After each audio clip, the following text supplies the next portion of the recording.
Hi guys, welcome back. இந்த வீடியோவில் நம்ம என்ன பார்க்க போகிறோம்னா 10th மேக்ஸ் எக்ஸாம்பிள் 1.20 தான் பார்க்க போகிறோம். ஓகேவா? இந்த கொஸ்டின் பார்க்க கொஞ்சம் டிஃப்ரெண்ட்டாக இருக்கும். ஸோ அடிக்கடி 2 மார்க்கில் கேட்குறதுக்கு நிறைய வாய்ப்பு இருக்குது. ஸோ கவனிங்க, ரொம்ப ஈஸியான சம் தான். ஓகேவா? ஃபஸ்ட்டு எஃப் ஆஃப் எக்ஸை வந்து கொடுத்துருக்காங்கடா. அதில் வந்து என்ன சொல்லியிருக்காங்கன்னா 2 ஃபங்க்ஷனாக வந்து அதை வந்து எழுதுங்க அப்படின்னு சொல்லியிருக்காங்க. 2 ஃபங்க்ஷனை F1 ஃபங்க்ஷன் F2 ஃபங்க்ஷனாக எழுத சொல்லியிருக்காங்க. அவ்வளோதான். ஓகேவா?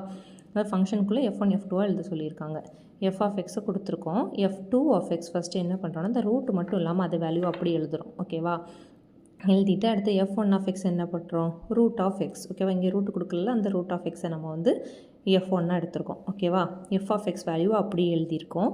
எழுதிட்டு அடுத்தது இது என்னது? 2x² - 5x + 3. இது வந்து F2 ஆஃப் எக்ஸ் தானே. அப்போது root of F2 of x. ஓகேவா? சிம்பிளாக வந்துருச்சா? இது வந்து எக்ஸ் வந்து ரூட்டுக்குள்ளே தானே இருக்குது. கரெக்டாக? அப்போ வந்து ரூட் ஆஃப் எக்ஸ் இருக்கதை F1 ஆஃப் எக்ஸ்ன்னு போடலாமா? அதை வந்து F1 ஆஃப் எக்ஸ்ன்னு போட்டிருக்கோம். ஓகேவா? அது கூட F2வும் இருக்கா? அப்போது F1 F2 ஆஃப் எக்ஸ். அவ்வளோதான். ஓகேவா?